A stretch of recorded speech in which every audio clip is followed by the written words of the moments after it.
Everyone.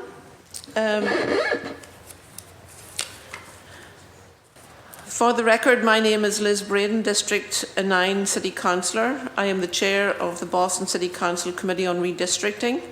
I am joined by my colleagues, Councillor Flynn, Councillor Murphy, Councillor Flaherty, Councillor Baker, Councillor Mejia, Councillor Bach, Councillor Worrell. This working session is being recorded and is being live streamed at boston.gov, city-council-tv, and broadcast on Xfinity Channel 8, RCN Channel 82, and FiOS Channel 964. Written comments may be sent to the committee email at ccc.redistricting@boston.gov and will be made part of the record and available to all councillors. Since this is a working session, there will be no public comment period. Today's working session is on docket number 1098, Order for the Adoption of City Council Redistricting Principles. So it is our intention that we would bring the docket 1098 move it out of committee and bring it up for a vote on this Wednesday. So if you would refer to the docket, should be in your packets. We could just go through this and see if there's any questions or concerns regarding the docket, the 2022 redistricting principles.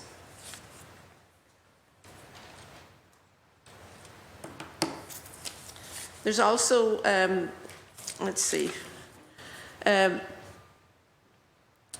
docket 1098, Order for Adoption of Redistricting Principles, was referred to the committee on August 31st, 2022 and sponsored by the Chair.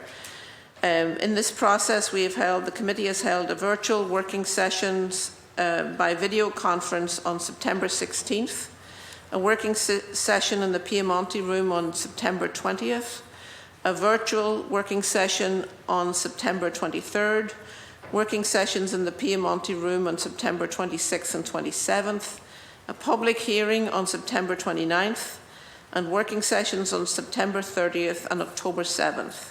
The committee also held a meeting to receive public testimony on October 11th. The docket was amended by a vote of the Council at its meeting on Wednesday, September 28th. And following this afternoon's working session, it is the intention of the Chair to report this docket out from the committee at the Council meeting on Wednesday, October 19th. This morning, I requested for central staff to distribute to councillors several documents relating to redistricting. They are also available at councillors' desks and online at boston.gov/redistricting. They are 2002 legal opinion of outside counsel provided to the committee, the 2011 legal opinion of outside counsel provided to the committee, the 2012 legal opinion of Corporation Counsel provided to the committee, the 2021 U.S. Department of Justice guidance under Section 2 of the Voting Rights Act, 52 U.S.C. 10301 for redistricting and methods for electing government bodies, 2022 memorandum of outside counsel provided to the committee, and docket number 1098 as originally filed and as amended. Aside from reviewing any individual and particular proposed redistricting plan, the intended focus of this afternoon's working session is to reach consensus on docket 1098 in terms of the guideposts of the committee and the body will use to analyse proposed redistricting maps. I also provided, I think it's in here, the letter that we sent to Corporation Counsel with the questions for outside counsel with regard to voting rights questions that we still are waiting some answers for. Would councillors like to take a 10-minute recess to review the materials on your desks, or do you want to go straight into discussion? Councillor Murphy, you have the floor. Just so I can be prepared for this working session, are we only going to go over the principles again to vote on Wednesday, or will we be looking at precincts and wards and moving maps around so that we can come closer to a vote and an agreement? I think for right now we'd like to focus on the redistricting principles. I would want those to, get those checked off, and we can move them out of committee and bring it to the council. Is there concern that we as a body are not already aware of these principles and that we need to have another vote on? Well, we have to bring it before the full council. We'll report it out of committee and bring it before the full council on Wednesday for a vote. Will we be having actual working sessions? I mean, I was looking at the past 10, 20 years ago where, there were maps and we weren't just filing new maps, we were actually working on a map together as a group. It is our intent. We're going to have a working session on Friday where we'll be working on maps, yes. Okay. And get to a consensus on a map. Right, because after Friday, we have to have it to we have to have the mayor the following Wednesday. So we'll have one working session only for actual moving of precincts and talks about making sure everyone on the council feels okay, or at least can live with the map we have a majority. There'll just be one. We're having another public, public hearing in the district. No, I mean us. Wednesday, yes. Or Thursday, sorry. Thursday, yes. Yeah. So just one working session that we will have as a Well, in theory, we have other holds on the calendar for next week as well, before Wednesday, so. Because when we were in the Piemonte room last and we had the map in front of us and the conversation was starting and we did the split precincts, which we had to work through, and that was going to be our base map. We haven't been, together as a council really looking at that base map and trying to together work through where should, precincts be moved and what is the best. I think that's the work we're going to really, we have many options and many suggestions on the table, and we're going to really dig in on that on So it's Friday. Just one day on a Friday, okay. Thank you, Chair. Councillor Flynn, you have the floor. President Flynn, you have the floor. Thank you, Madam Chair. So today's discussion, is it just specifically on 1098, or do we have the liberty to talk about other redistricting related issues? I'd like to get this packed away first, and then we can take it from there. Okay, so my concern about this, Madam Chair, the principles, which I agree with. I agree with the principles. I'm concerned that there has been discussions, because late Friday night I was informed that there was a map already out there that was being discussed and already had the votes to approve it. And I'm saying to myself, how could a map be out there that's already approved and have the votes if we haven't even discussed it? So I don't know if that's true or not, Madam Chair. And I look at the redistricting principles, and I look at number 2, public participation, to enhance and expand civic participation while strengthening public confidence in elections and governance. Transparency in redistricting is essential. Deliberation among councillors as decision makers or with legal and mapping consultants must remain restricted to public committee hearings, working sessions, and meetings duly noticed pursuant to open meeting laws. Now, I bring that up, Madam Chair, because I'm concerned that there was a map placed that's been being discussed by our colleagues that already had the votes, that was already being discussed, and it hasn't even formally been proposed. Is that the case? No, there's a map that's been discussed that is proposed by advocates, but it hasn't been presented. It's not before the body yet. No, I understand that, Madam Chair, but according to one of our colleagues, there was a map already being discussed, and it already had the necessary votes to pass. It was apparently submitted on Friday afternoon, and when I got a call Friday night that they already had the votes to pass it. Now, this, to me, would seem to be in violation of transparency-related issues and open meeting laws.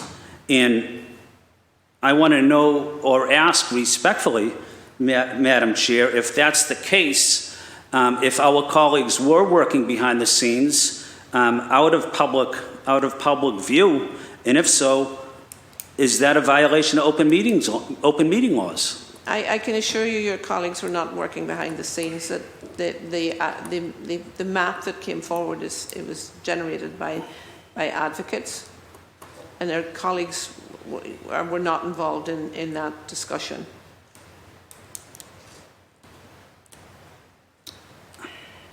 Madam Chair, I was told that this map was submitted Friday afternoon and already was being discussed by our colleagues.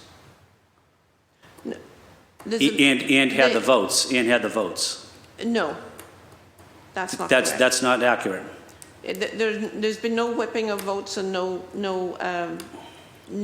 discussion of the map. The map isn't before the body yet. We haven't been discussing the map. As a group, individual folks may have seen the proposed map, but individual folks have been talking amongst themselves, saying, yes, I'm supporting this particular map, and it's my understanding that they already have 7 votes for the map. That's not my understanding. Is there a way that we're able to ask our colleagues if this is accurate? I think that if there's a map that's been proposed by advocates and people have knowledge of it, I don't think that's inappropriate. That's not a violation of the open meeting law. But if it's when a group of people are gathered in a room or discussing things behind closed doors. But if advocates have a map and discuss it with city council colleagues outside of the building, and they are talking about what's good and what's not good about it and would they support it, and city councilors tell these advocates that there's 7 votes, to me, that's a violation of open meeting law. Well, what advocates do and who they talk to is that's in their sphere. That's their. But they're talking with city councilors. They're talking to our colleagues. But they're only talking one-to-one. They're not talking in groups. We were invited to listen to a listening session last week.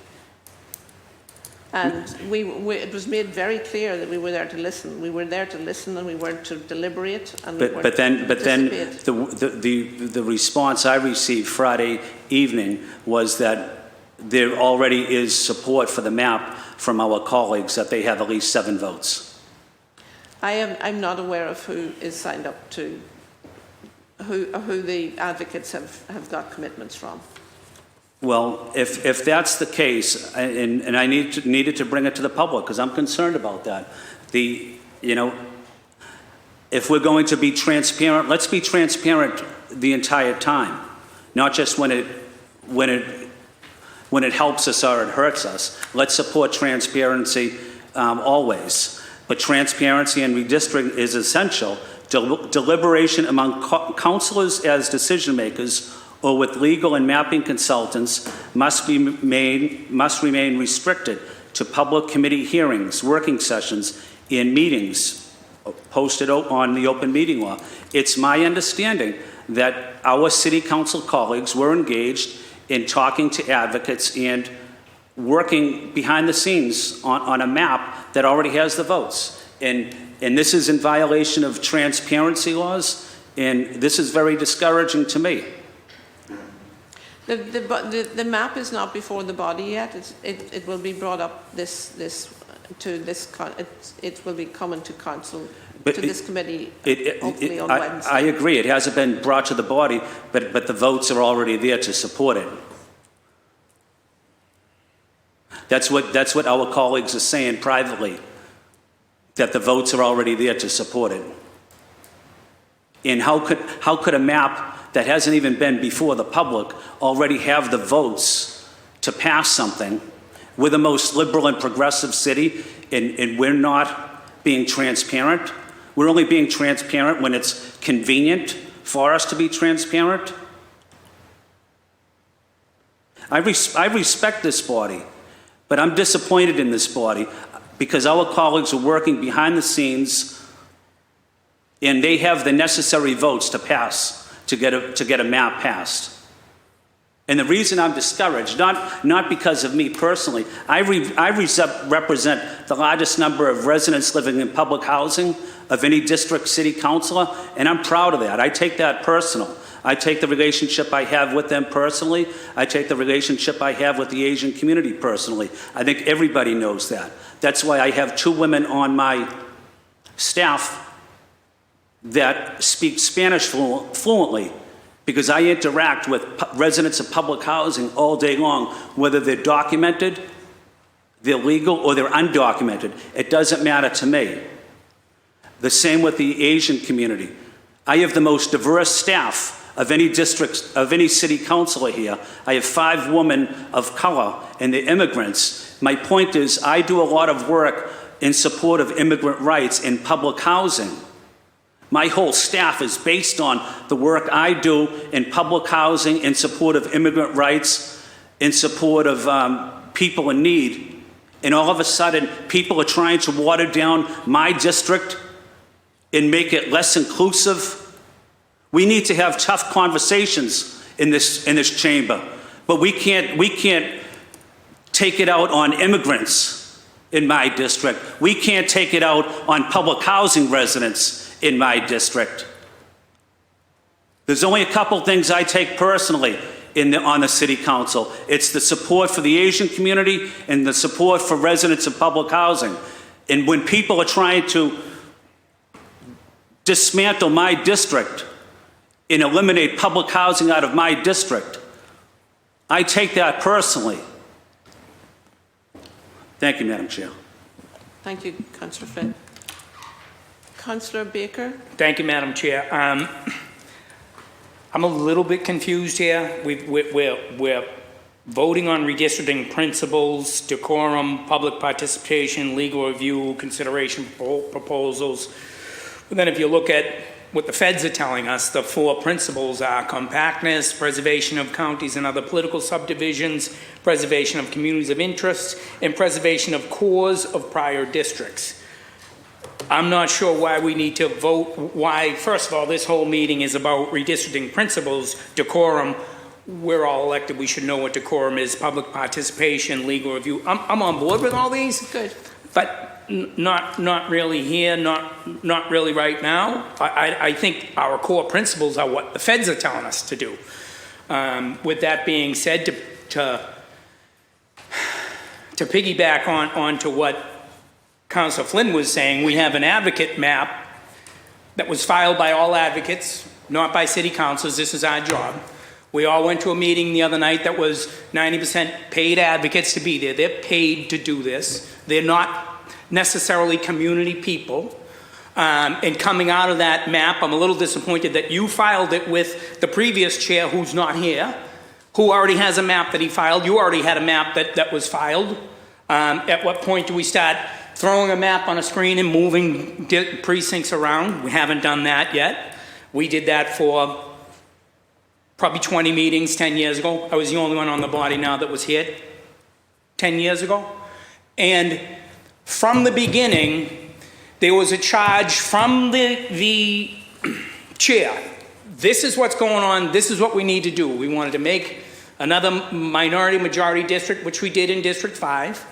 And we needed to grow in the north, shed in the south and grow in the north. There was a particular charge there. This is like a rudderless ship that we have going on here. And it's all just about the advocates. We're in this room here doing working sessions, not sitting around a table with a map so we can film it. Nobody in the stands. When we made people participate last time, We had the Curly Room packed, stuffed with people. People from Mattapan, people from South Boston, people from Dorchester, Charlestown, all packed in. Well, he works here. There's one, yeah. We have one person from the public here today. Because the advocates that are driving this, and I'm disappointed that they actually got a map filed through you. You already have your other map. Are you abandoning your other map? We're keeping all the maps on the table. We're keeping all the maps on the table, okay. In that meeting, there was people that pointed right at the bottom of the map, Ward 16, 1612, 1610, 1611, 169. They're white people, they don't matter in this exercise.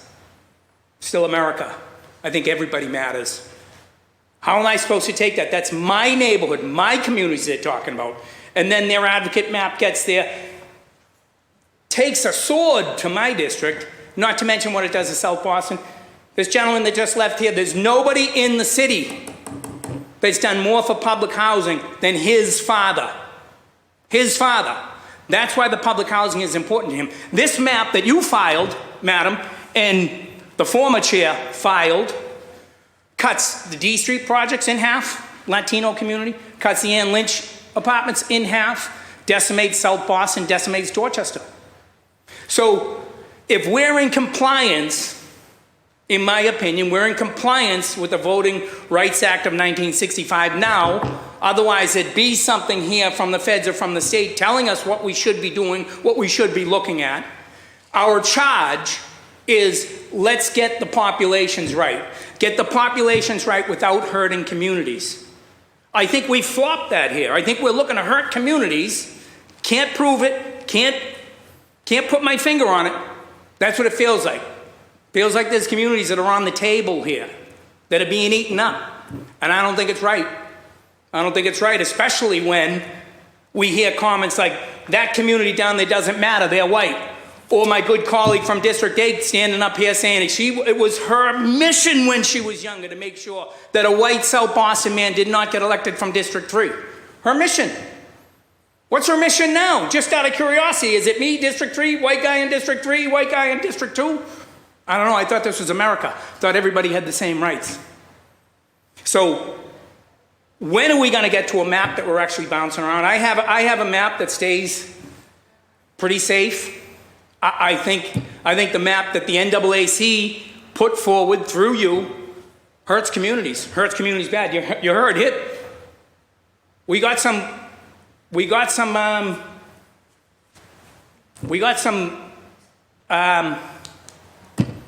emotion out of Eddie.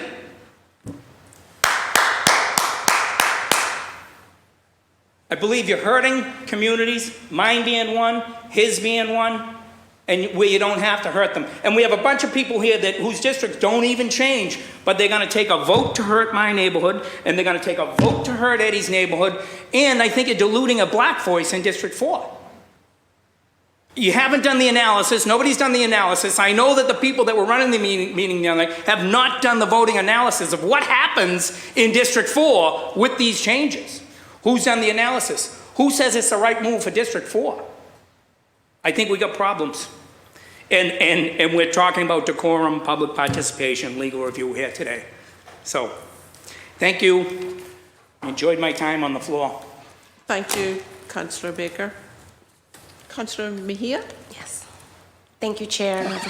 I just want to thank you for your grace as you navigate this. I cannot imagine how difficult it must be, but really do appreciate you holding it down and maintaining a sense of as you go through this process, so thank you. I want to say a few things as we continue to navigate this conversation is, first, I think it's really important for us to recognize that it is not about personal, right? These seats do not belong to us. We have to run every 2 years to get elected. So it's not a personal attack on Councilor Worrell or Councilor, Flynn or Baker, whatever the case looks like. At the end of the day, this is about a process that we go through every 10 years, and no seat should be determined based on a personal attack here. So I just want to be really clear about what this exercise is all about so that we don't lose sight of that guiding principle. And then the second piece that I want to read into the record, as Councillor Flynn talked about the notion that he heard through the grapevine, this, that, or the other. So if we're going to be transparent about the situation, then it's also important for me to put out here in the floor that I got a call about this particular situation and was being literally put under pressure in terms of whether or not I was going to support a map that allegedly turned my back on South Boston. I didn't feel comfortable with that language because this is not about me turning my back on South Boston. This is about me doing my job. And so if we're really serious about transparency, then everybody needs to be able to hold themselves accountable to these conversations. And so I think it's really important for us as we continue to navigate these politics is to recognize that everyone is paying attention to what we're doing. And if we go to a community meeting and they share a map, we weren't there to speak. We were there to listen. And my response to the individual that called me was, it's not about, for me, it's never been about politics. I know everybody thinks here that we're all politicians, but we're more than that. We're public servants. And you know, whatever decisions we make are going to impact 10 years. And this can't be about a fight. We really need to just ground ourselves in what the work is and keep ourselves focused on that work. And when you hear language that is accusatory of you turning your back on a certain neighborhood, that made me feel uncomfortable. So we talk about decorum. It's not just in this council chamber. It's also outside in how we treat each other, because that felt a little bit hostile to me. And so wanted to just make note for the record is that whatever decisions I made, and as I said to the person who called me, is that I'm always going to stand with community. And that is how I roll, and that is who I am, and that is who I will always be. So I appreciate the efforts of creating space for the advocates to present a map that we can grapple with, because ultimately they're the ones who put us in office, so they're the ones that we work for. So regardless of their, however you envision them to be, at the end of the day, the bottom line is that they're Boston residents first and foremost. Thank you. Thank you, Councillor Mejia. Councillor Arroyo, you have the floor. Thank you, Madam Chair. Thank you for your decorum and your grace as the temperature rises as we get closer to an official date for a vote on these maps. And I just want to address some of the things I've heard about these maps and about sort of the watering down of South Boston or of these housing projects. And to be clear, there were already 3 maps before this body. One was the Braden-Worrell map, the other map was the Arroyo-Fernandez-Anderson map, and the other map was the Murphy map. On the Murphy map and on the Liz Braden-Brian Worrell map, only one other councillor signed on to those maps, that was Councillor Flynn. In both of those instances, on the Erin Murphy map, 7-7, which is where the McCormick, it's currently in District 3, it's where the housing projects are, it's where Moakley Park is, that was maintained in District 3, but additionally 7-5 and 7-6, which are both in South Boston, both have housing projects, were put into District 3, no different than the chair in my map now. He signed on to that. On the Liz Braden Brian Worrell map, 7-6 was added out, separated out from South Boston, again housing projects, and put into District 3. There was no complaint there because he signed on to that map. The only map that actually put 7-7 back into South Boston and made South Boston whole was the Arroyo Fernandez-Anderson map. In fact, it was one of the things that I had brought up. And nobody on this floor, including the 2 councillors who currently reside in South Boston, spoke up in favor of that map or said that that idea of unifying South Boston or unifying those housing projects in South Boston was even a good one or one that they wanted. In fact, one individual went as far as saying that they needed the South End to remain in their district. And at the end of the day, I had made clear, and I think it was very clear by the chair and by everybody else, just on the way the math works, that in order to do that, in order to sort of ensure that you're doing that with South End and with the communities of interest in the South End, you were going to have to shave off population elsewhere, and that place would be South Boston. And so ultimately what this does is it unifies much of the housing developments in District 3, where the Old Harbor currently still is, and all of those are. And the council president was okay with the 7-7 plus 7-5 plus 7-6 in the Murphy map, and the 7-6 plus 7-7 staying in District 3 in the Brian Worrell Liz Braden map. And so I don't fully understand today what the major differences are that he could sign on to 2 maps that do that and then today say it's a bridge too far. That doesn't make a whole lot of sense. I think the other thing that I just want to center is that for me, this has always been about the Voting Rights Act and about our charge and our mandate to create opportunity districts. You know, obviously this body is well aware that I put a map on the table and that the Councilor Braden put a map on the table, and that the map that we've now jointly sponsored is different than both of those maps. And that's because it's a compromise map that was largely led by the community-led discussions that the chair and that this body have had. And it does the most, in my opinion, to rectify some of the things that had been caused by the last redistricting process, like the separation of the Vietnamese community, while also enhancing opportunities for District 2 and District 3 and their representation. And that, to me, is our charge. And so I'm proud of that map. I'm proud of the compromise that went into that map. I understand that no map will make everybody happy, but I do think that if we are going to have frank conversations, we should be honest about where and how this comes down. And when I hear things like, this is harming my district, or this is going to hurt my district because it's being more diversified, because of logic that doesn't compute with things that just last week were okay, it's very difficult for me when we do that. And I've heard charges that people were securing votes and such for these maps. I haven't spent a single day doing that. And I think part of the reality is that these conversations about maps have been ongoing in community, in these hearings. I think we've had very frank conversations about what we like and what we don't like about every map that has come before this body. At this point, I've certainly heard a few opinions on the map that I presented. And I think that this map does take into account a lot of that. It takes account a lot of what both councilors have said on this floor, but it also takes into account what community has said in this building and in other rooms where we have had community-led process where they have spoken to what their concerns are and what they would like to see. And so I think this is good for the body. Obviously, people have opinions and they're going to share them.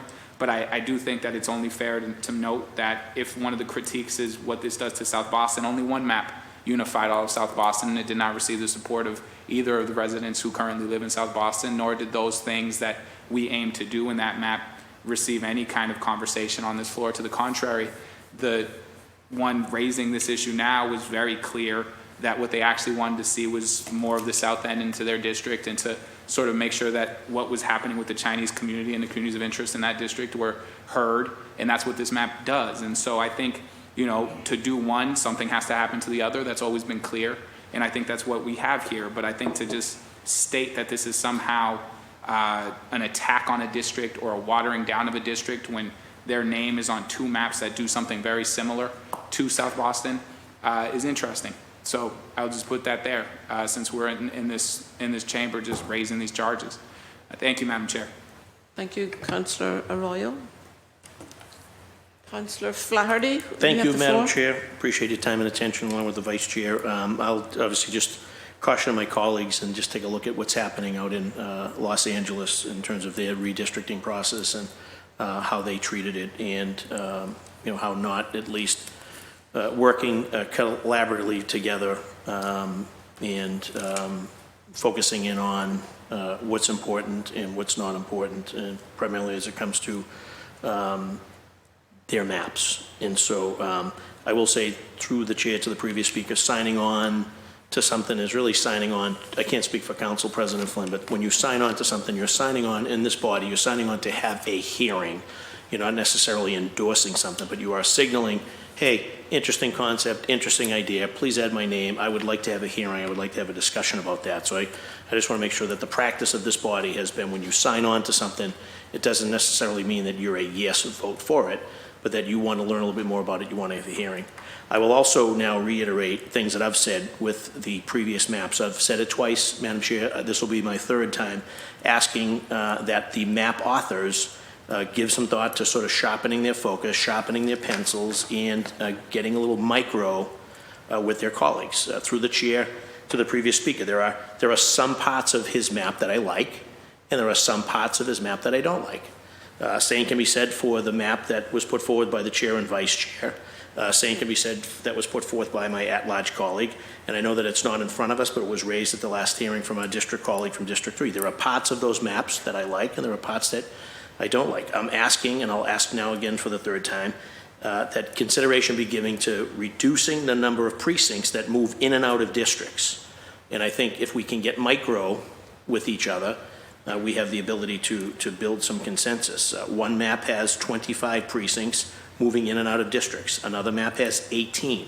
Another map has 17. One that's not in front of us, but that has been discussed, moves 10 in and out. Again, that's the charge to the previous speaker. There are parts of his map that I like, and I know that he put a lot of time and effort into it. There are also parts that I don't like. If he's able to sharpen that pencil and reduce the number of precincts that move in and out of districts, that is something that, you know, potentially I could get supportive of. But in the meantime, we're continuing just to be here. We have maps that are in front of us. We have maybe more maps coming. We have a time constraint, Madam Chair, as you know. Very much. And I just think that we have an opportunity here to, again, sharpen our focus, get micro with one another, and let's try to, and I have experience because this isn't my first rodeo with redistricting in the city of Boston. And what has worked in the past is colleagues have had very frank conversations with one another, and we've gotten micro. And when you start to eliminate moving precincts in and out of districts, you're more apt to garner more support for that particular map. So again, that's my charge, if anyone accepts the offer, to go from 25 precincts moving in and out. Does he have the ability, through the chair, does he have the ability to reduce that? To your map, Madam Chair, and to the Vice Chair's map. I think you guys are at maybe 17 or 18. To my colleague at large, same thing, 17 or 18. And to one that I don't have, not has been formally filed, is at 10. Do we have the ability to do that? That's what I'm looking for. I'm looking for a spirit of cooperation. I'm looking for us to be working closer together and to having very frank and very micro conversations with our district colleagues. As an at-large colleague, I represent the entire city. That's all 22 wards, no matter which way the lines are drawn up. But I just think in the spirit of trying to move forward, we collectively need to work together. And if there are maps here that can reduce certain precincts from moving in and out, I think that there's an opportunity for us to start to, to increase, I think, or at least to have our dialogue be more forward-thinking in terms of getting to an end result. Thank you, Madam Chair. Thank you, and thank you for that suggestion. Who's next? Councillor Warnell, you have the floor. Thank you, Madam Chair, and thank you to all my colleagues and the public for their level of engagement and, you know, the input that has been shared, whether it's at community meetings or here in public listening sessions. But when it comes to, you know, redistricting, it is important that we maintain the principles of the Voting Rights Act. And to be clear, that the Council Braden in the map that I filed together, it's the only map that has 4 districts, District 3, 4, 5, and 7, with people of color at a 60% plus voting age population. It's the only map I have seen that has achieved that. And my goal has always been, you know, to preserve historical districts of color, maintain opportunity districts, and also grow in those opportunity districts where the opportunity has yet to be realized. And the Braden and Worrell map clearly achieves this. And I want to remind everyone here that we sit on the most diverse Boston City Council in the history of Boston, and we're doing this at a place when redistricting is taking place. And although we have gained this historic win as a city, in a city which is majority people of color have never maintained a majority of the district seats. This is an opportunity that we could not fall short of those goals by drawing those lines to increase and attain maximum representation. And I'm putting that to all of our candidates here. So we could put, constituents in a position to elect candidates of their choice. And as I said before, the Councilor Braden and Worrell map is the only map that has 60% voting age population, people of color, out of all the maps I've seen, and that's even community advocates maps. Thank you, Madam Chair.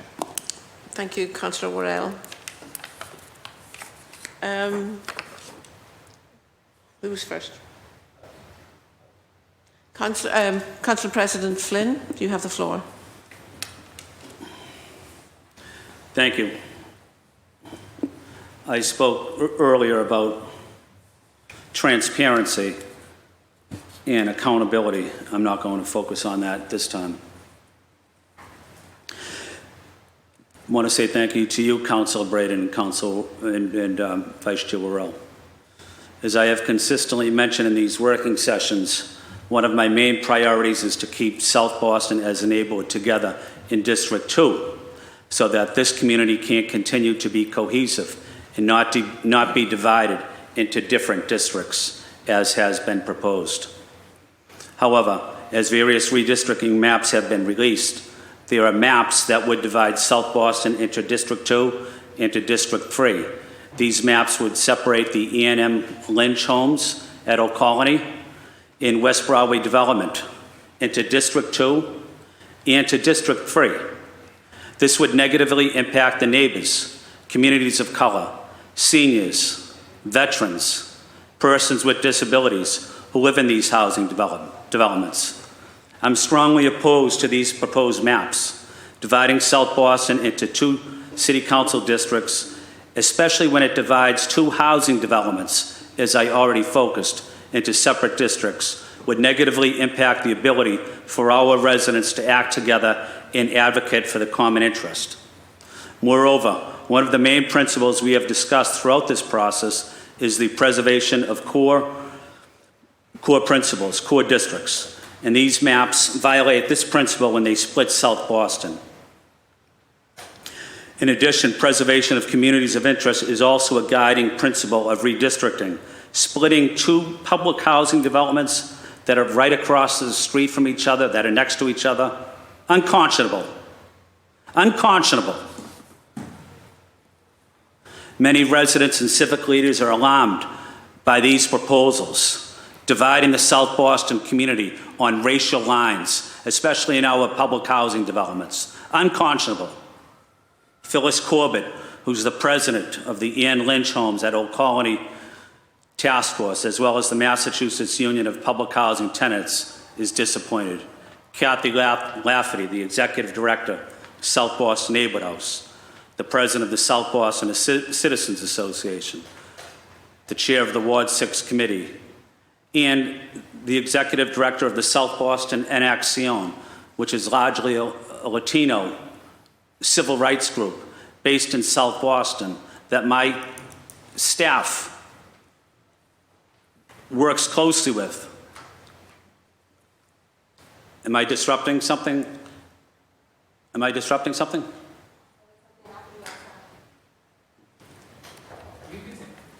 I can continue? Okay, thank you. The executive director of the South Boston En Acción said this proposal worries her as a longtime resident. It's splitting South Boston and dividing the Boston Housing Authority and public housing residents.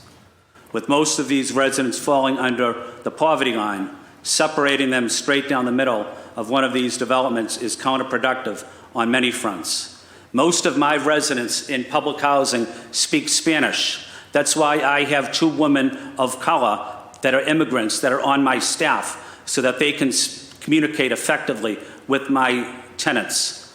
We work closely with tenants in the South End as well. My family has strong ties in public housing in this city. It was my father's administration that integrated public housing in South Boston and Charlestown. Those were difficult times in our city. Public housing at that time was under receivership. But I made it a top priority of mine to support residents and families in need, including and especially residents living in public housing. The Cathedral, Castle Square, Villa Victoria, Mary Ellen McCormick, West 9th Street, L Street, 8th Street. Again, that's why I hired the most diverse staff on the city council that can speak Spanish, that can speak Cantonese, that can speak Mandarin. And we represent our districts whether they're legal or undocumented. That doesn't make a difference to me. During the pandemic, that's all I did was support immigrants with food access and other issues. So dividing South Boston, especially on race lines, unconscionable. Unconscionable. As you probably can tell, I'm upset about that. And I'm disappointed in my colleagues that have no idea about this neighborhood. To come in and look at a map and say, oh, this is good. Let's divide public housing residents in half. These residents are African American, they're Latinx, and some of them are white. But I would say about 90% of these developments are communities of color. So I'm disappointed in all of my colleagues that are supporting any plan to divide South Boston along racial lines. Thank you, Madam Chair. And I stepped out of the meeting because I had a meeting with the South End Library. I don't know if someone questioned my integrity while I was gone. That's why I wanted to come back and finish my statement. Thank you, Madam Chair. Thank you, President Flynn. Councillor Murphy, you have the floor. Thank you, Chair. A couple things. I did want to reiterate what Councillor Flaherty said before me, but that signing on to anything that comes before the council at council meetings does not mean that we're in favor of it. I've signed on to many dockets that I just wanted to make sure that I was supporting my colleagues to bring it to the floor, but did not, and then during working sessions or hearings, and when it came to a vote, maybe never had any intention of voting yes or no to it, but knowing that supporting any of my colleagues who want to bring something to the floor. Quickly realized, though, politically, that people then will say after council meetings, if you signed on, that they think you already support it, which I know isn't true because I had read the rules, that it just means that you're supporting your colleagues bringing it to the floor, which then you, Chair, had told me that when I came up with my map, and the reason I put work into that map is because, and Councillor Baker mentioned, that the federal government is not telling us we have to change anything, but that we do have to get the numbers right. In my map, and when you said to please file it, I brought it to a working session to work on it and to have it in front of us. And my numbers, as if any of you looked at it, were near perfect to that 75% goal, 75,000 goal. At that point then, we could move around precincts, never had any intention of garnering support for votes or thinking that my map, the way it was presented, would be the map that would ever come to the floor for a vote. And I feel like when I started my opening statement here, that we're here in this chamber, but it feels like we're just working in silos, and now we keep getting maps formally filed. Like you had asked me to formally file my map at the council hearing when I thought I didn't need to, which I didn't. It could have just been another map we're working off of, and we could move around districts, move around precincts. So for anyone to make an assumption that the map that I had proposed was the map I thought was best, it was the map that had the best numbers for us as a body to work off of, and knowing that, or thinking we as a body would have the opportunity to have conversations to actually work through these maps. But it seems though many people are spending a lot of time creating their own map because maybe all we're going to do is on the 26th use what somebody else created, if it's a activist, if it's a community group, if it's one of our colleagues, and then we are going to say, well, which one do we think will get the most votes, instead of ever actually looking at each individual map. Now we have a whole lot of maps, and I don't feel like we're moving in that direction to then see what do people really want from their maps, because a conversation would have come from Councillor Flynn, or would have come from Councilor Worrell about that neighborhood, that street, this is what I want, I don't think this should be split, and those are the conversations that we're tasked to do as a council. So I just wanted to first make the point that signing on to anything on the council does not mean you're in support of it, and that I hope we get to the point where we're back in a room working together as colleagues to get to a map that isn't just pick one. Now we have what, 6, 7, 8? I mean, we're going to continue to get maps submitted if we don't start showing ourselves and the public that we're willing to sit down and actually work on a map to see where are we moving things, are we getting in that right direction to come to some conclusion. Thank you, Chair. Thank you, Councillor Murphy. Councillor Baker, you have the floor. Thank you, Madam Chair. From the beginning, or when this first started, I heard two things consistently. They were 8.1 and 9.1 need to remain together because of a Chinese language and because of the Latino community and those two developments. They wanted to stay with District 2, which is the South Boston district. And just to speak on it briefly, it's been through a little bit. So Ann Lynch Homes, probably a high concentration of Spanish speakers in there. Same with West Broadway, we used to call it D Street. And I also heard Vietnamese community continuing to remain together. First, that was just 16.1, then it became 16.3. I agree with 16.3. It completes Mass Ave for me, which was always my historic boundary for 40 years, historic boundary. Dot Ave there. And that's one issue that I have with the Braden-Worrell map is it's going into my communities that have Dorchester Ave as their boundary, and Dorchester Ave should remain as the spine down District 3 because there's commonality in a business district. It was one of the trolley lines, so it's one of the main drags in Boston. It was one of the first streets that went from north to south. That Vietnamese community remaining together allows me to do that. I do have a problem, and I do look at Neponset, St. Anne's, St. Brendan's as real communities. People want to talk, but we don't talk about parishes anymore. There's a whole lot of people that still do, and the reality is those villages, they all grew up around parishes. There's one in Ashmont, I think it's a Unitarian church. And then up in, if you go up into Bowden Street, you have the First Parish Church. Literally, you can see St. Peter's from there. Grew up around those parishes. Those are historic boundaries. And I think from that meeting the other night where I saw them point at my precincts and talk about people like they're widgets and not actual people.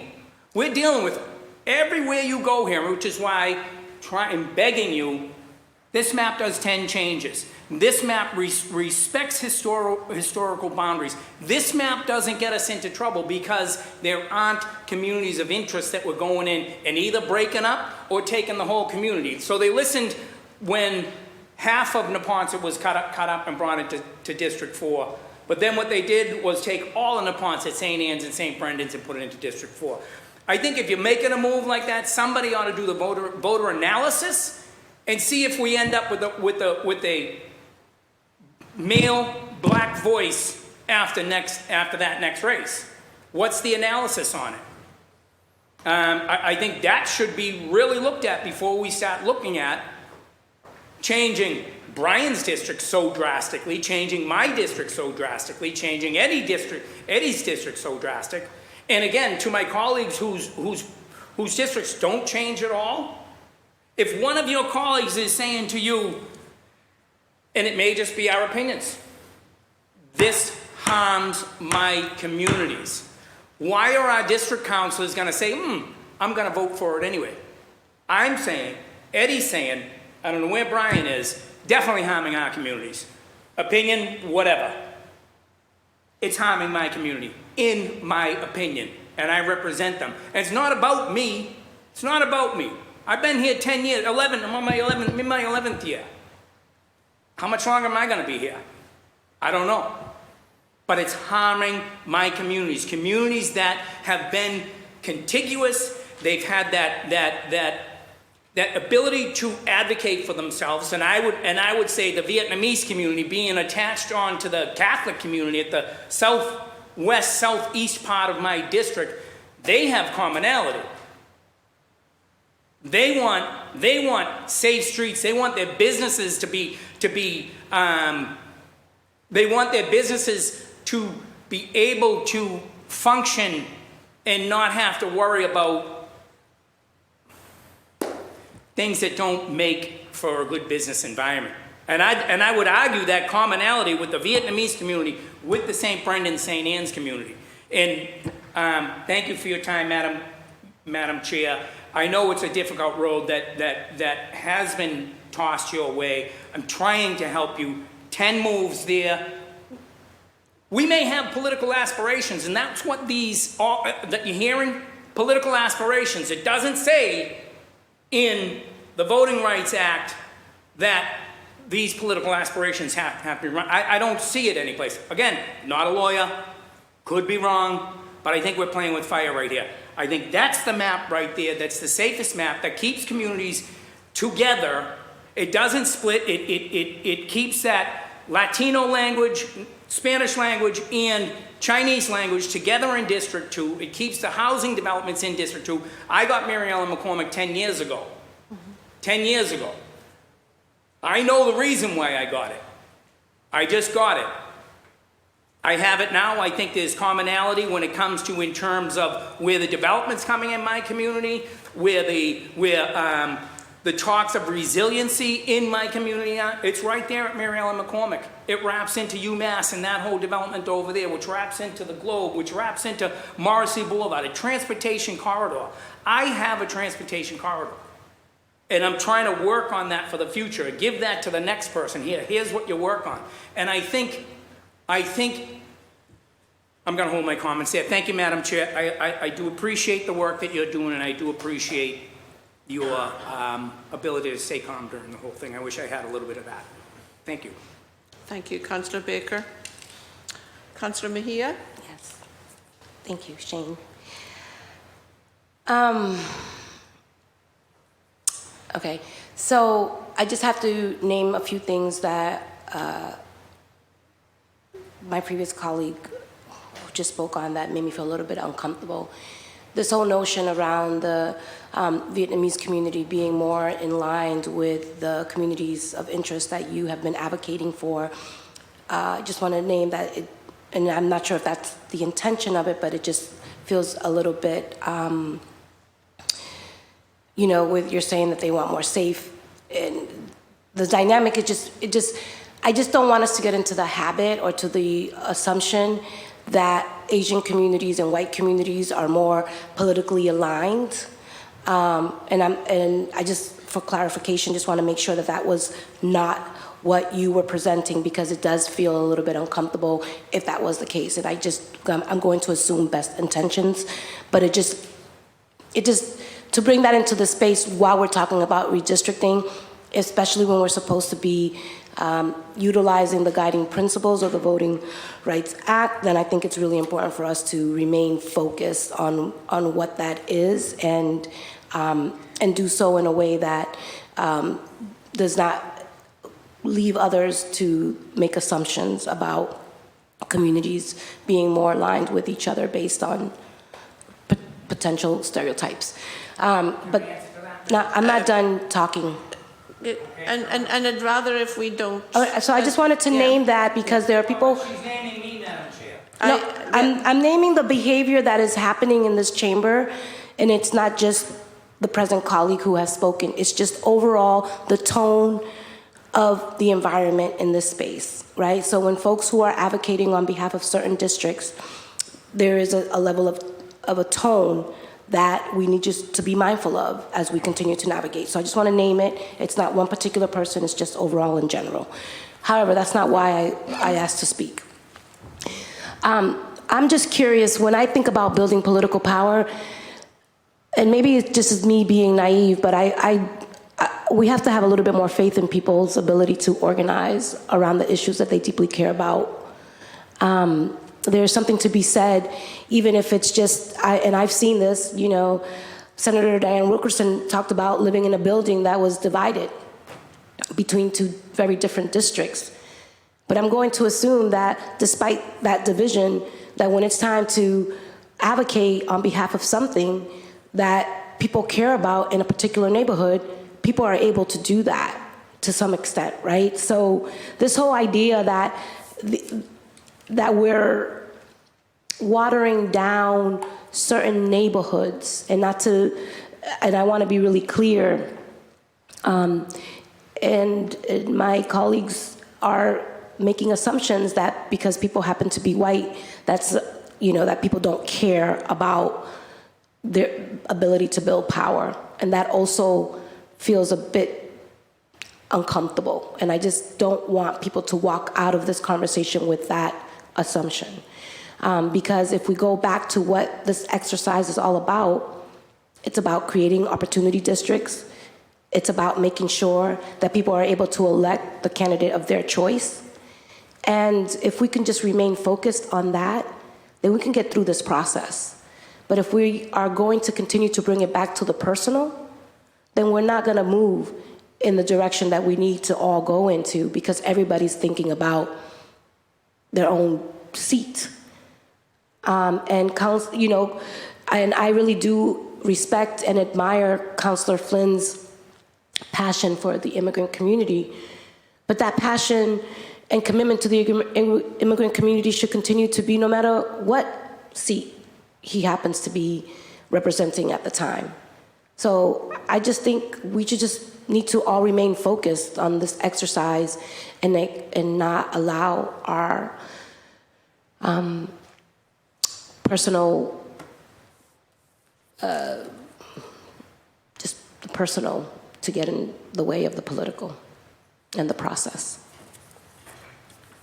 Thank you, Councillor Mejia. I did was remiss in not mentioning that Councillor Louisiane had joined us. I think she stepped out momentarily, but she will be back. Okay. Councillor Baker. Quick point. District 3 is an opportunity district now. I would call it also a coalition district. You're not getting elected there unless you have a coalition of people. I think all of our districts, for the most part, are coalition districts. And the way we're talking about people is about, we're making people sound like, again, not to reuse it, widgets. Brian needs a coalition, and he's mostly black. But the black population, I don't think, correct me if I'm wrong, they're not homogenous. They're voting differently and they're thinking differently. So I think this is a little bit simplified here. District 3 is an opportunity district right now as we speak. Thank you, Councillor Baker. And also, I omitted to mention that Councillor Coletta had joined us. Councillor Coletta, you have the floor. Yeah, thank you, Chair Braden. And it's okay, I wanted to get on the record that I was here and just provide comment.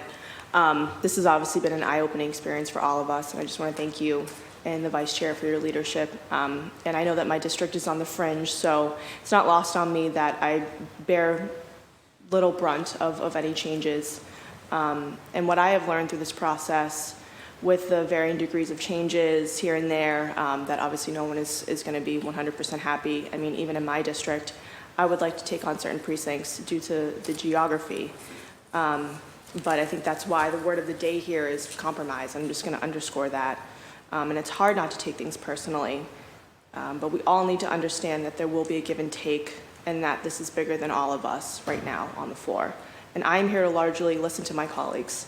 Right? I'm taking it very seriously, and also reiterate that we have a duty to prioritize the Voting Rights Act and to largely push for opportunity districts. And just in terms of transparency, there has been talk about conversations between colleagues and a recent map. I will say that I have not seen any map, only what was filed today through the council when it came through all of our inboxes.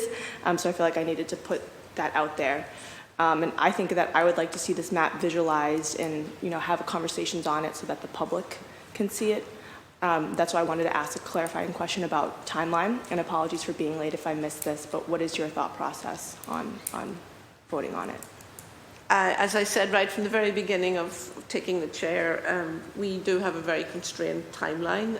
I'm hoping that we can vote on the principles, the document that we set out earlier on, just vote on the principles this week and pass that, and then that we would have a working session again on Friday, possibly Monday or Tuesday next week. I don't know what's on this calendar, but that we would continue to work and have a map for a final vote next Wednesday, the 26th of October. Okay. And that gives us time to send the map to the mayor, who will review it, and hopefully it will be approved by her, and that we would have completed this task that we have been given.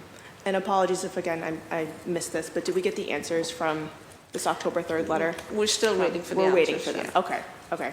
Well, thank you. And I just wanted to, again, say that I'm listening. If, for example, Councilor Flynn mentioned that South Boston and Action is concerned about this, I want to hear from them. So I'm happy to hear that there's additional working sessions. Yes. So everything that's said here, I'm taking under advisement. And I just hope that at some point we all just feel good about one map or the other. But it's good to hear from colleagues where they're at. And I just wanted to put that out there. So thank you. Thank you, Councillor Coletta. And, this is an emotional process. What we produce in this process will be the district map for the next 10 years. And there's a huge responsibility to make sure that we do preserve or have 4 opportunity districts.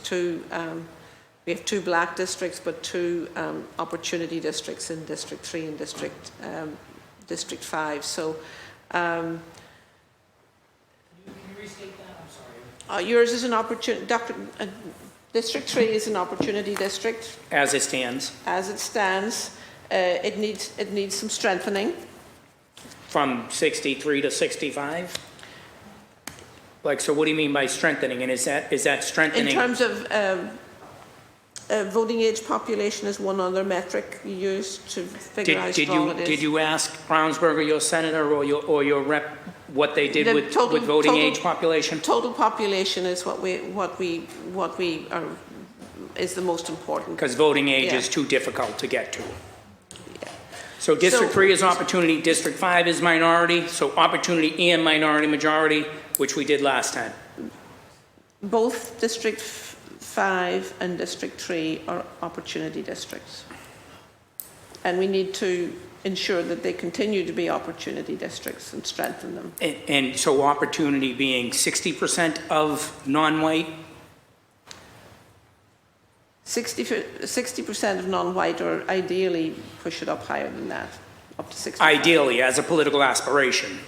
Yes, because As a political aspiration, and now what I'm saying is to get to there, you're harming neighborhoods. well, the other issue, the other incredible challenge that we have in this process is that District 2 has grown exponentially in the last 10 years. Right. And it has over 13,000 too many residents right now. Right. And the only places they can go are into District 1, District 8, District 3, and District 7. Because of the continuous. Contiguous districts. Right. And that's the challenge we have. Right. So, and your district has short, like what is it, 5,500, 5,000? About 6,500. But back to the opportunity district. My district is now, as it stands, current conditions is at or above 60%. That map right there puts it at 63.7. So, and that doesn't harm. And again, District 3 doesn't. In the eyes of the people that were here that are in their community, that are in Ward 16 in different civic groups, they act as a cohesive unit. We're close to 65%. This map right here does not harm District 3. It enhances District 3. We're picking up all that Vietnamese along the Ave.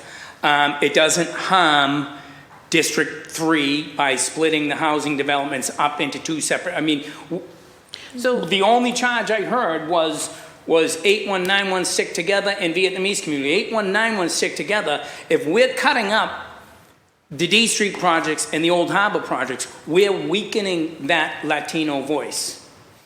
This map right here does not do that. These are the issues we're really going to be getting into. So what I'm trying to get is, if we're looking to get a percentage point, in my case, I think it's maybe 2 percentage points to 65, which is a political aspiration, which I don't see anybody saying, okay, you need to get to 65. That's come from you. The other important consideration that we are charged with is to address the over the packing of District 4. Okay, so you're using packing there? That's an existing condition. That's what has happened naturally. I would say if we take 5 precincts that are heavy white, that can realistically affect that next election, I would say we're packing in the opposite way with this NAACP map. That's what I would say. Existing condition here. No one's here. The feds, the state, they're not here saying District 4 is heavy black. And again, we talked about the black population. They're not homogenous. They're not all, just because they're black doesn't mean that, they're voting this way. So, I mean, characterizing District 4 like that, I think, is a little bit... It's my understanding that a white population of 9% in District 4 is not a high enough percentage. So from who? From where? Just my understanding of the... But from where? Where did it come from? Who's telling us that we need to get to 12 or 13%? And in that exercise of getting to a few percentage points one way or another, we're harming neighborhoods. We're harming neighborhoods. People are not widgets. People are people. They live in those communities. They choose those communities to live in because of commonality. These are valid questions, Councillor Baker. We can formulate these questions and put them through to our subject matter expert, the lawyer that the Corporation Council has retained. Well, I mean, there was some maps. There was one map that increased my white population at 10%. I mean, it increased it by 10%. So I went from 37 or whatever up to nearly 50. These are all considerations, and I think when we all sit down in our working sessions... But the number one consideration is we should try our damnedest to not harm communities. And I think that these maps here are harming communities by chasing artificial numbers. 65 is what you think. What you think, 65, I need to get District 3 to 65. 65 is an opportunity. If we left District 3 alone, I would bet in 2 years I'm 2 more points of color. I'll be at 65 age in 10 years, but I'll be 65 people not white. I'll be there in maybe 2 years, maybe less. So I know we're not supposed to consider the future, which seems crazy to me, but I will be at 65% of minority population in less than 2 years. Some thoughts. Harm communities, get to numbers that are pie in the sky numbers. Thank you. Thank you. Councillor Baker. And I do think that we will also seek more clarity on the And again, voting rights section 2, we're not in violation of that now. If we were in violation of that right now, we would know about it. Because they would be saying, okay, you gotta cut 10% out of 10% or whatever their number would be. You would need to cut X amount of black people out of District 4 and either put them in 3 or 5 or wherever you would put them. They're not telling us that. We're going down a rabbit hole because the advocates, I think, are pushing us down that rabbit hole. That's a safe map right there. That's a safe map. Thank you. Thank you, Councillor Baker. Councillor Bach, you have the floor. Thank you. Thank you, Madam Chair. I did just want to raise, Councillor Baker, before you left, that... Just get some water. I'll be right back. Okay, all right. So, well, my comment was directly to his. So if you want to go to Councillor Murphy, I'm happy to. Councillor Murphy? Sure, thank you. If I was next, I just wanted to reiterate, because when you said again how that map is consideration. It just keeps reminding me that we're looking at each map that has been filed in whole, and we're not getting to the work that I've seen in the previous, there have been 4 previous redistricting, that we actually just look at the map of the city of Boston, right? And if whatever one, if it was your first map that you and Vice Chair, and we sat there in our working session and we split, you know, the split precincts were placed somewhere. But it seems to me every time I hear this that we're only going to have the option to vote on a map in whole instead of us as a council working on one map and moving it around. So it's just concerning. Thank you. Thank you. Appreciate it. Councillor Bach, you have the floor. Yeah, thank you. I just did want to raise, so there is court case history specifically relevant to Boston here. So there was a 1985 case decided, I think, in 1986. It's the Latino Political Action Committee versus the City of Boston. And in that case, just to read a quick paragraph from it, what it said was, where voting is highly polarized, a 65% figure is a generally accepted threshold, which has been used by the Department of Justice and reapportionment experts. Yet, and this is to your point, right, this figure is highly judgmental. The appellants speak of an acceptable range of 65 to 75%. And in another case, the district court considered packing up to 80% to be automatically acceptable. It then analyzed packing where greater than 80% to see if other factors, together with packing, made it unlawful. So I do think that some of these numbers we have some court history around. I mean, I think the way to think about this exercise in terms of like the VRA guidelines is, and I mean, I said this at our last working session, we clearly can't have maps that make District 4 that reduce its white population. And I would say we clearly can't have maps that increase District 3's white population. Those are like very simple guardrails. Then I think there's this question of how far is your map going to actually achieve this 65% threshold or move in that direction vis-a-vis the 1980s like history. And the reality, I think, is that it's possible to change our districts such that you can clear that threshold with a 4th district. I don't actually think that any of the maps that are filed are doing that yet, including the one that's been much discussed and is not yet officially in front of the council. So I just want to say, like, you know, I think the 65 number is important. I don't know whether we'll reach it or not, but I do think it has there's some real there in terms of like the legal history of this issue. And so, you know, to me, that's a question that we have to be asking as we move things around. And I would just say that I think that it's clear, right, that the council does need to be taking seriously trying to keep neighborhoods as whole as possible. I think that even some of the conversation around Cedar Grove, as you acknowledged, has been towards, okay, well, let's unite it, but it could be in a different district. I do think that we have to be careful. It's one thing to talk about neighborhoods. It's another thing to talk about multiple distinct neighborhoods being a block together in a way that then sort of definitionally creates racial blocks across multiple neighborhoods of the city as being like a block in and of themselves, because then inherently you're not going to be able to define a desegregating map. So just, you know, I think neighborhoods are important for us in this process, and they're obviously in the state statute.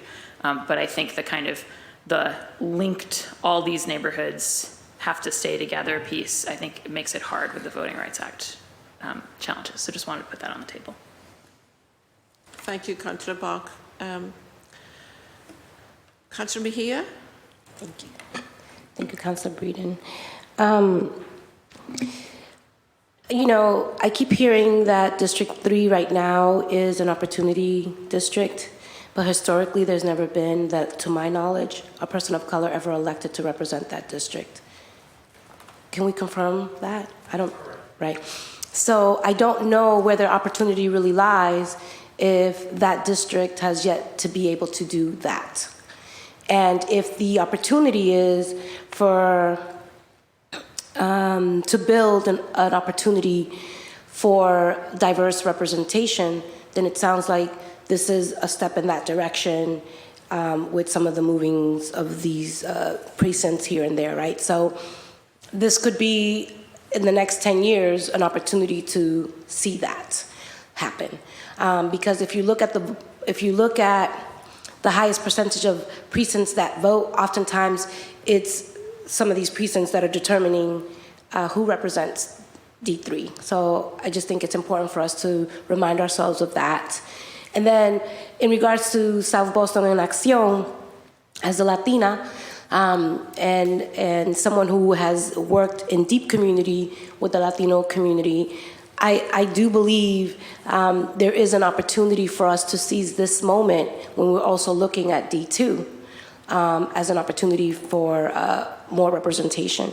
So as we continue to have these conversations, I want to continue to remind ourselves that our goals and objectives, right, is to ensure that we are moving with the Voting Rights Act and that we are trying to create as many opportunities for people to elect the candidates that are going to represent them and their issues. And not to say that my colleagues have not. That's not the exercise. There's 10 years of this. Whatever we decide today in this moment is going to impact the next 10 years.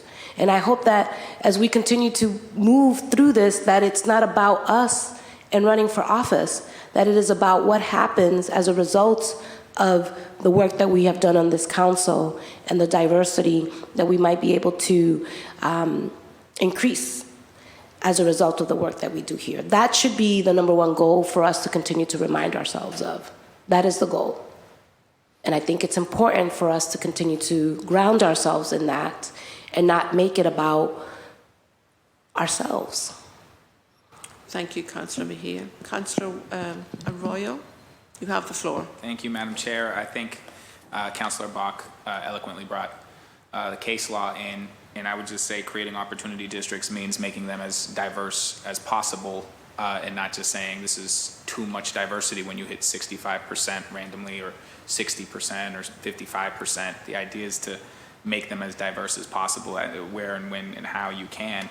I think one of the issues with that map that I'm looking at there is that it dilutes the population of District 5 by about 4,000 people when it's already at about the ideal population, takes out black vote in Mattapan, diluting District 5 as an actual opportunity district, and then it does something that I haven't seen any other map. I'm not sure if the Murphy map does this, but it takes 19.7 out of District 6, which is Forest Hills, is a very diverse, racially diverse part of Jamaica Plain, separates Jamaica Plain.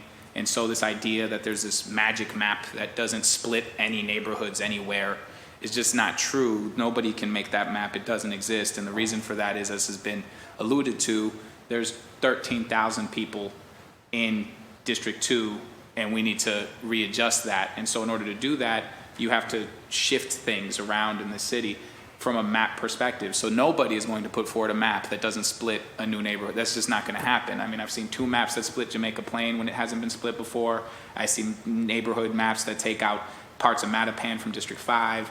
I've seen all of those things. And frankly, on our compromise map, I do lose a part of Mattapan into District 4. But the other issue here is because the numbers keep coming up about, packing, and nobody's told us that we're packing, so how do we know we're packing? I've heard it pretty distinctly from the NAACP and other community organizations that this is very much a packing. I don't know why we would assume that there's somebody who would just show up from the federal government and say to us, hey, I know you guys are working on this, you're packing already. That's usually not how that works. And so the reality is there's one district in the entire city that has single-digit white population, that's District 4. It's the only one.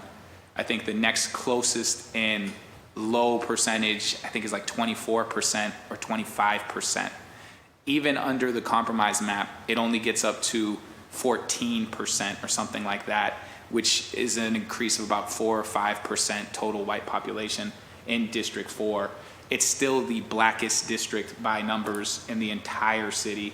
It's both the least white and the most black. And so from the standpoint of what our charge is always to create as diverse districts as we can that create opportunity districts. And as it turns out, because of the population increase in District 2, it's gonna have to shed. I mean, I don't know how many times I've said this, I feel like I've said it so many times. It's either gonna have to shed the South End, or it's gonna have to shed some combination of the South End and South Boston, or it's gonna have to shed South Boston.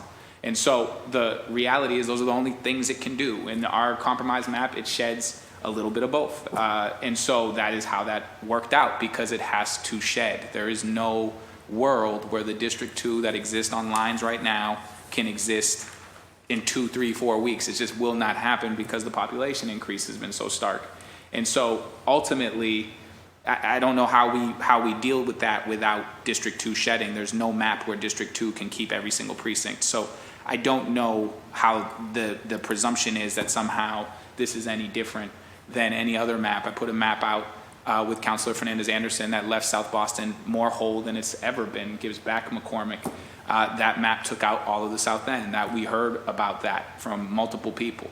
This map does a little bit of a sort of clean connection of things, nothing beyond what other maps had already proposed, except for I think 2 precincts. I think 6-3 and 6-1 are in there that weren't in these versions or these variations that had come before. And so from that standpoint, it's very much in line with what we've seen.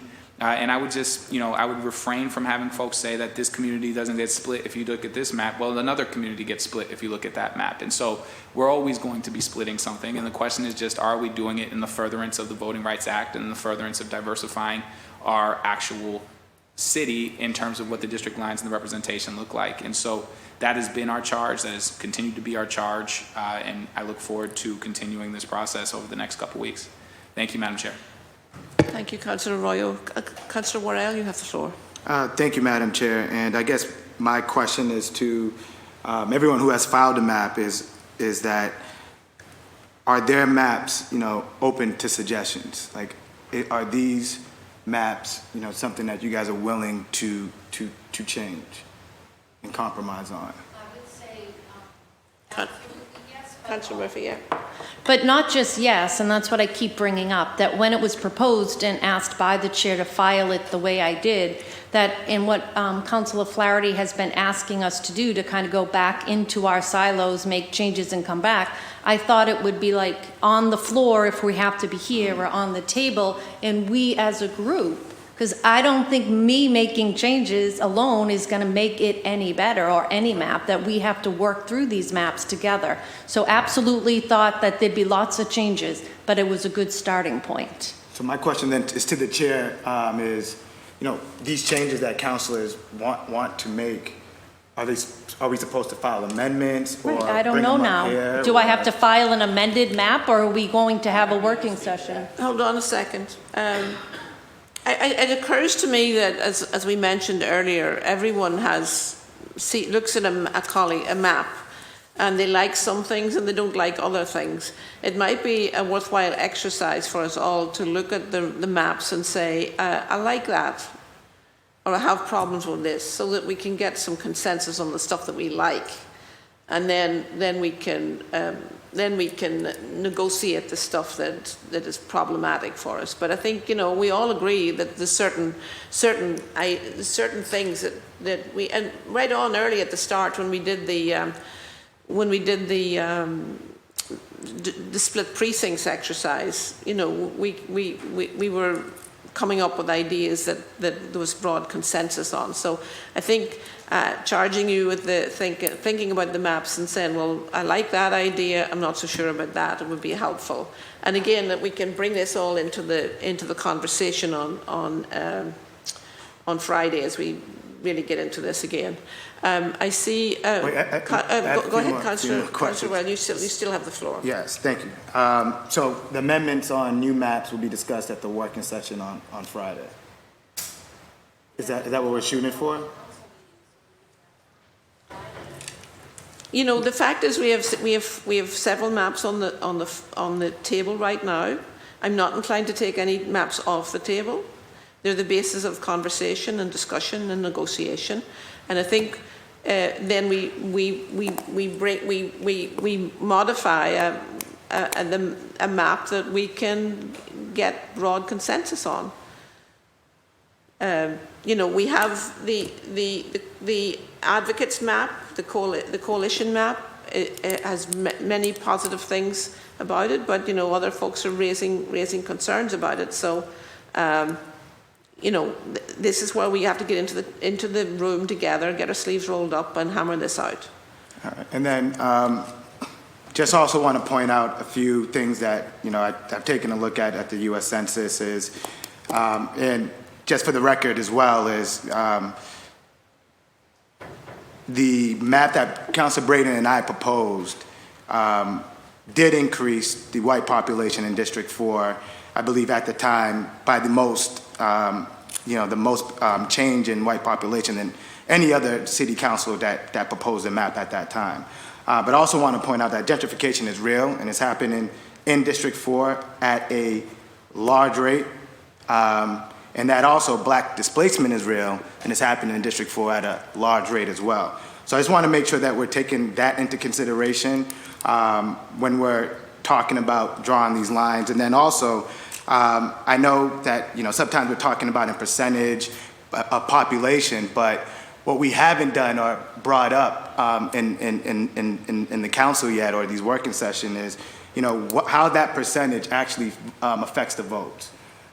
So just wanted to see if voting data analysis is going to be presented on these changes, because that's really who elects, you know, the people in this room. So just want to make sure that we're taking that in consideration, because 4% might sound like a small number, but 4% could attribute to being 30% of the vote count. I think the voter data analysis is something that's we should bring to the conversation as well. Thank you. I'm cognizant of the fact that we have a council member who hasn't had an opportunity to speak. President Flynn, do you mind if I ask Councillor Louis-Jean? You've got the floor. And I'll be brief. Actually, it's just what you brought up. I think it's important to always remember that when we're talking about opportunity districts, the nexus in the beginning and the root of that is really about the voter and whether the voters are able to elect the candidate of their choice. So that's an important reminder, because a candidate of their choice can actually be anybody.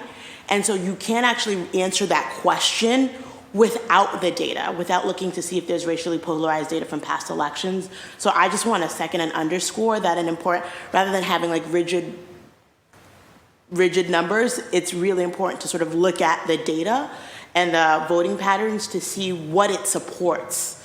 That is critically important, rather than saying, I'll just leave it there. Thank you. So I guess my request is to the chair, yes, and to the vice chair, that to present whatever map, right, and whatever arguments, especially around opportunity districts, that we are looking at. You can't actually make that analysis without having the data of racially polarized voting. So I just hope that we have data to support the you know, whatever argument, and that data will be presented. Because I think like a lot of these conversations are hard because we actually aren't talking about, we aren't actually using data, and people don't have those numbers before them. Thank you. I will take that suggestion on board. Councillor President Flynn, you have the floor. Thank you, Madam Chair.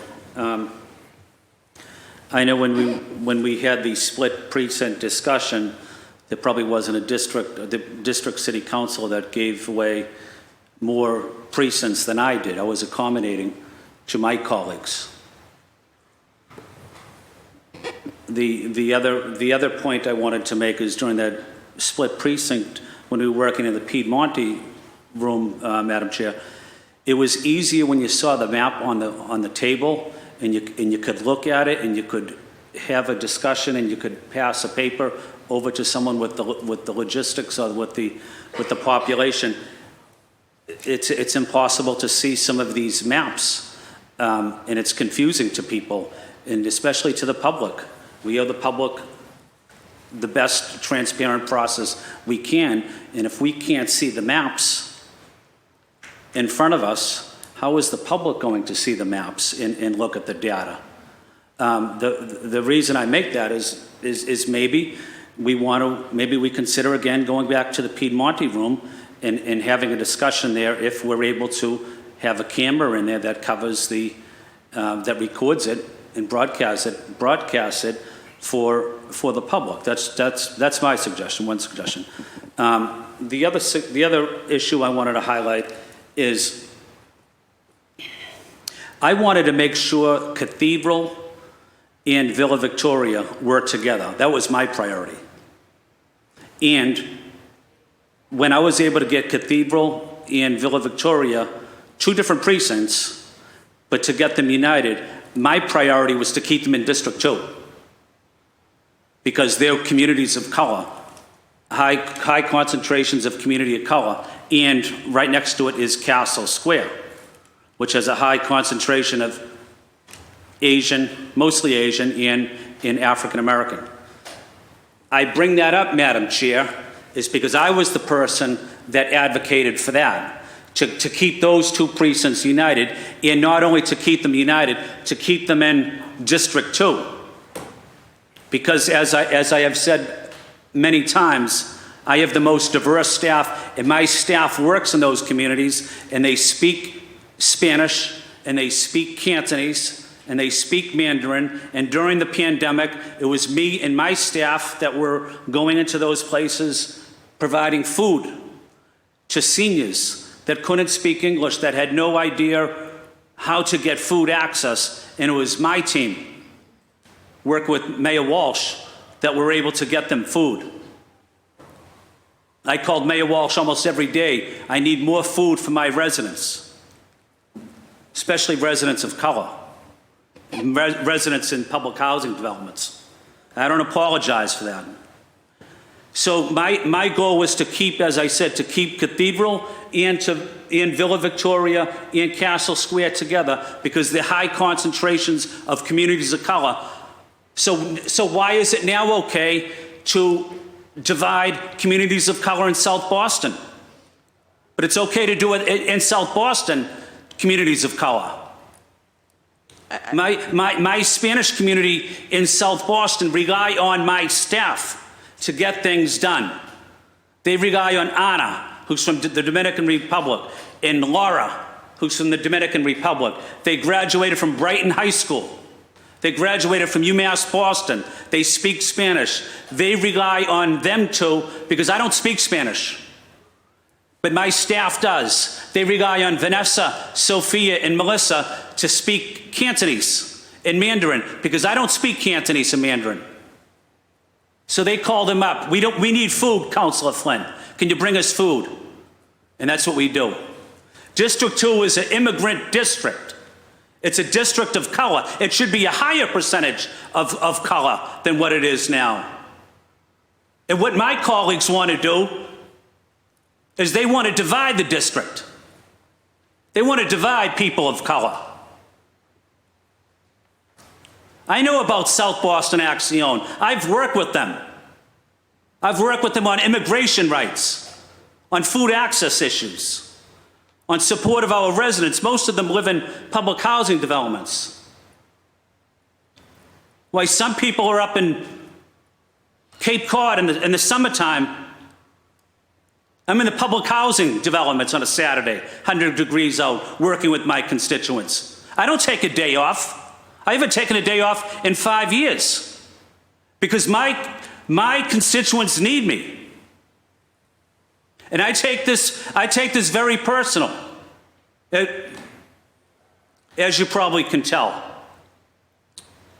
When my colleagues tried to divide communities of color in my district, that's personal to me. And I'm disappointed in my colleagues for that. For not standing up for people of color in my district, disregarding them.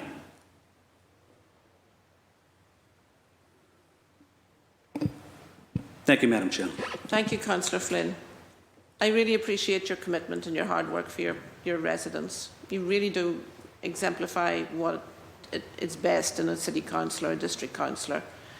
Unfortunately, we have this difficult problem that the population in your district has increased and we have to shed some population.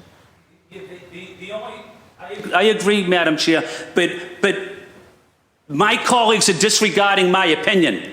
They have a better opinion about what goes on in my district than I do. I've never seen some of them in public housing developments. They haven't been there.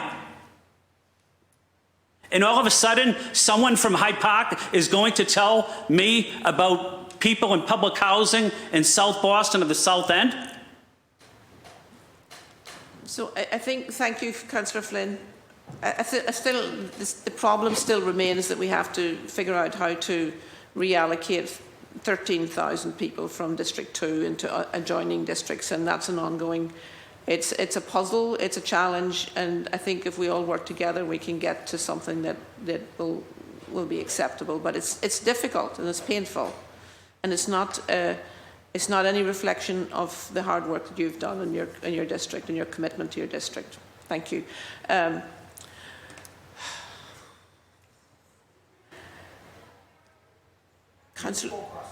Councillor Mejia, Councillor Arroyo, Councillor Baker, please, you've got the floor. Thank you.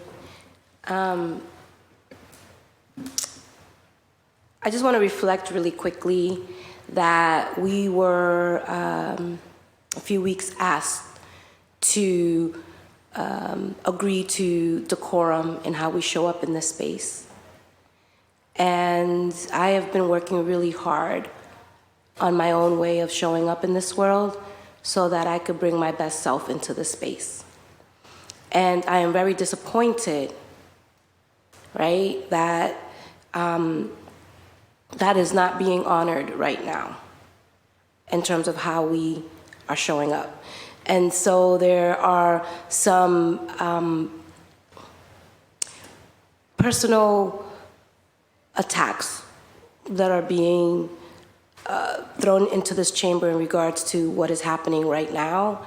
And that is not one of the guiding principles that we all agreed on in terms of how we were going to show up in this space. So we can't change the rules now because the rules and the way things are showing up are not favorable. So if there's an expectation that I'm going to tone it down so that we can move this work forward, and I'm doing my part to do that, I am going to ask all of my colleagues in this chamber to do the same. Because right now, that's not what I'm seeing. So I just want to name that, Chair, that I know that tensions are high and so are the feelings around this, but we were asked to check ourselves at the door so that we can be here. And so I am going to ask us to remind ourselves of that.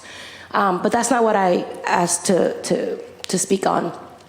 I do want to say that very similar to the comment that I made earlier around the Asian community and the white community, I'm going to also say something about the Latino community in need during COVID. You know, the whole city of Boston was in need. And it's important for us to note that. And we also know that those who had the highest need were in the most vulnerable districts. And this is why we're having this conversation in terms of representation. And it's not about our colleagues and their work or lack thereof. It is around what this is about. It's a 10-year impact and the decision that we make in terms of representation. And if we could just remind ourselves of that, then it might be easier for us to continue through this exercise, because Councillor Flynn, you have done an amazing job at serving your constituents. And that is not what is being discussed in this moment. It is about making sure that the next 10 years, that the work that we do here reflects the Voting Rights Act. And it might be easier for us to go through this exercise if we don't continue to personalize it. And the only reason why I continue to bring that up is because it feels really uncomfortable to be in this position when my colleagues are making assumptions about our lack of regard for certain communities, or that we believe that you're not representing your people. I am excited and grateful that Ana and some of your team members are Dominican. I am Dominican too. I appreciate you making that effort and making sure that language interpretation and translation is there. But that's not what this is about. This is not what this is about. It is about us making sure that we draw these maps in ways that are going to hold ourselves accountable to ensuring that people are able to elect the candidate of their choice and who's going to best represent them and their issues. And I just don't know what else to say. I'm really trying hard to be here and be completely present. But it is difficult to do that when the energy that I'm receiving from the other side feels hostile. And we've been asked to tone it down. But that's not what we're receiving right now. And so if we're going to hold ourselves accountable to decorum, I'm going to ask everyone to do just that. Because it is not the way we should be doing business right now. And I don't think going back into the Piemonte room is the way we're going to get there. We have screens here. If we want to see maps, we have the technology. We can make that happen, Councilor Braden. Right? So if that is what my colleagues want, let's utilize the technology that we have to be able to do that. I think people have asked us to be as transparent as possible, and this is the space for us to be able to do just that. And so I recommend that we stay in this chamber and utilize technology to be able to showcase these maps in ways that can get us to where we need to be. Thank you.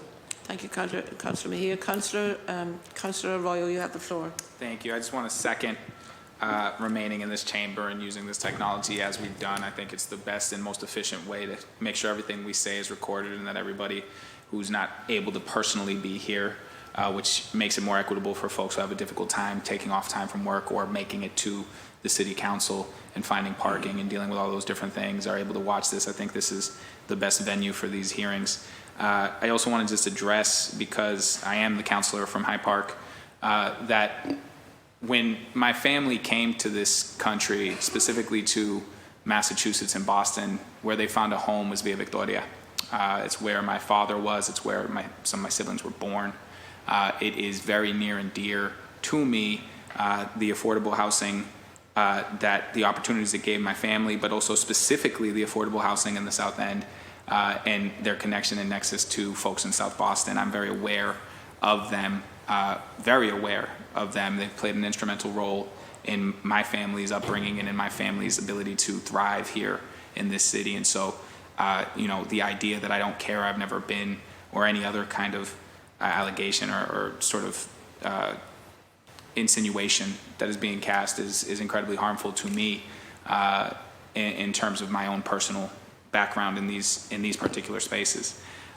The other thing I just wanted to touch on, which came up a lot earlier, was the voting data. And I think that is important, but I also think it's important for people to understand, especially as it's been raised, because I've heard it in relation to District 4. The reality is that the voting percentage numbers, which we should get in every district, I'm fine with that. But what you're going to find is that in District 6, where they just elected Councillor Kendra Lara, in District 5, where they elected myself, in District 7, which Councilor Fernandez-Anderson represents, there is a larger percentage of white population by like double digits. And when you get into the voting percentage, it's going to be the highest. And so even under all of those sort of configurations, I think you're going to find that District 4 is still going to have the lowest percentage of actual white vote and white voters in any of these districts that are created. And so I think it's helpful, but I don't particularly use it to guide my thought process on this, because I don't think that we're really talking about something that's significantly going to change the face of District 4. I think what these kinds of changes do is it creates a real, true opportunity district in District 3, because it gets you up to about 65%.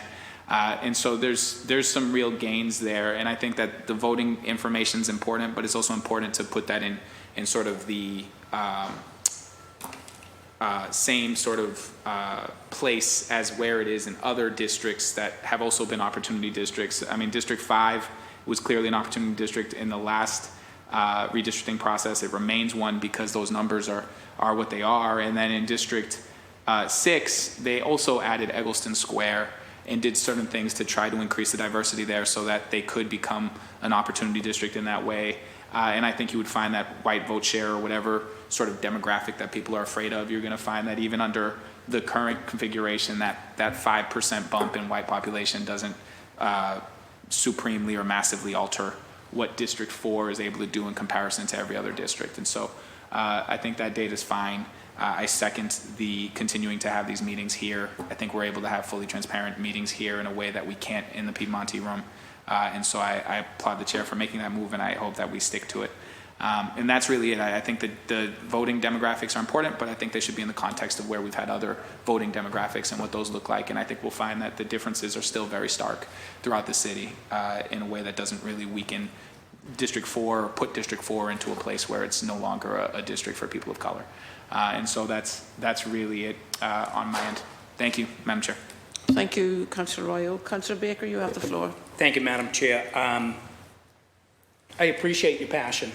I didn't see anything out of decorum there. What I saw was passion. You're passionate about it. First person I asked about 8-1, and I think it was 7-5. I think if I take those two precincts, we can square it away.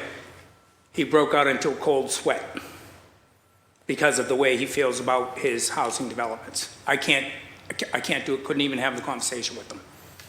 So that, what you saw is real. I'm going to name that. The problem that I have with the NAACP map, Tanisha Sullivan's map, is it's wildly inconsistent. We talked, and again, back to the... Councillor Baker, it's not everyone is at the advantage of having... I don't feel it's appropriate to discuss it because we haven't got it before the body right now. But I've seen it, and I know what it does. I've seen it. Inconsistent in the case where what we heard consistently, you were all there, 8-1, 9-1 need to stay together because of language, because of Chinese language, because of Spanish. So now we're going to go in and we're going to cut up housing developments and split those. So that, I would argue, dilutes that voice right there, which potentially down the line, there might be a candidate coming out of one of those housing developments. There's, you know, whether it's Ann Lynch Homes, D Street, Villa Victoria, Castlegate, that's where it comes from, keeping those together. And again, we're back to political aspirations, numbers that make us feel good. Politically, 65, we need to get District 4 to 60, District 3 to 65. I'm at 63 now. That map right there doesn't hurt any neighborhoods. There was a complaint from my good colleague over here about one precinct. I'm talking about 5 precincts here and there. For me, last time I lost 3 precincts in Lower Mills that I won all of. I lost 16-1, I lost 16-3, and I picked up 5 precincts, I think, in the north. That's a lot of change for a first-time councilor. I wouldn't want anyone to have to go through it. We don't need to make all these changes to stay within the requirements. I don't know how many times I can say that to you. We don't need to break Neponset up. We don't need to break up saying, oh, we kept them together, we're moving them over to Bryan. I think that analysis is very important to see what potentially can happen in that next election. Because what happens if we make these changes and we end up with another white councilor? What does that mean we did our job wrong? If someone was able to go in and create a coalition, that's my map. It's called the coalition map for a reason. I was never supposed to win my district because of the voter heavy down the south. I was never supposed to win it. You know why I won it? Because I formed a coalition. I had the coalition. My good counselor from District 2 has a coalition. The reason why he sits right there is because he had a coalition. His opponent was with Menino. So he had all the Menino people in Southie. If anybody remembers Menino, remember him? His opponent, I'll say that again, his opponent had all the Menino people in Southie. He needed a coalition.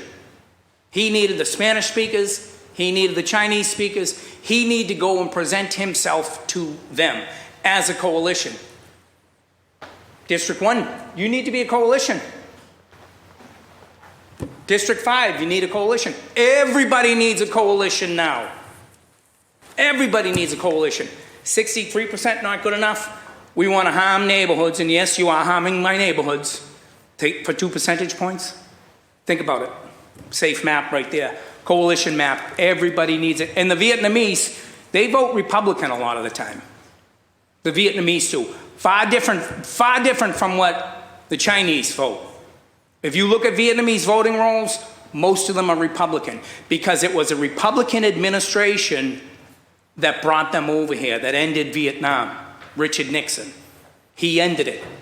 And that flight coming out of there, Black April is what they call it, that was under the Nixon administration, a Republican administration. A lot of them vote Republican. Thank you. Thank you, Councillor Baker. I'm looking at the time. I'd like to very shortly adjourn this meeting and we'll reassemble for a working session on Friday. Councillor Mejia, you have the floor. Thank you. That was code for keep it simple and short. I got you.